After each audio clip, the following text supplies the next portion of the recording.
Différence entre gouvernement, il y a cohabitation, il y a coalition. Et ça que coalition, bobunda qui ensemble, bosa qui marama ensemble, tout c'est décidé qu'au sangana pour boya qu'au sala gouvernement na kati ya parlement. C'est-à-dire, n'ayez parlement ezaliwana, bozata mususu bobunda qui na élection zela moko, boye bokoti wana boza coalition. Mais terme ya gouvernement, il y a cohabitation. Ezali ba terme na science politique, topé na histoire politique ya monde ici et salama.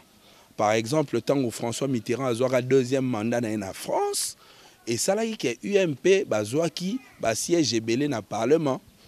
Et comment qui gouvernement y a cohabitation, c'est-à-dire président Azalaki socialiste a comment qui obligé ko gouverner na gouvernement oyo ezali yaba républicain. Donc à ce moment-là, ezali coalition te va comme ensemble te mais bazali obligé à cohabiter. Bazali obligé à kozala ensemble. Biso neti UDPS ne tozu bokonzi mboka boye. Ezaka biso toza na présidence et salami ke batu ya FCC bazui majorité na parlement, majorité ya makasi.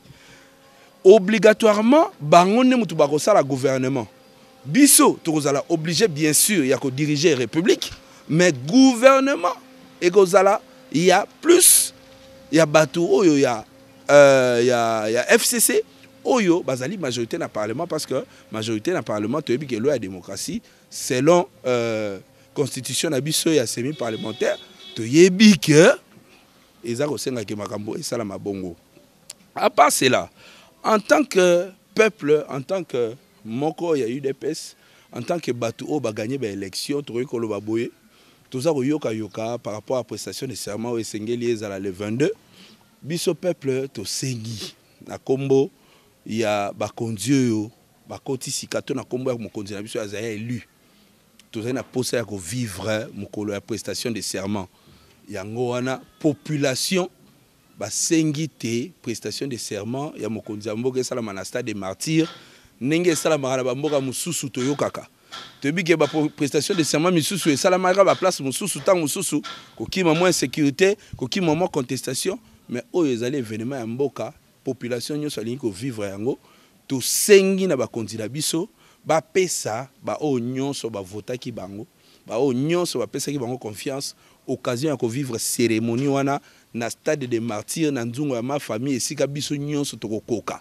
po esika oyo kokoka biso nyonso pe cérémonie sala malamu ezali na stade des martyrs yango to sengi mokonzi ya mboka ya sika ayoka mbela ya base po ya yoka kana e base ayoka pe mbela ya population oyo ba lingi ke cérémonie wana esalama esika batu nyonso bakomona esika pe batu nyonso bako vivre yango.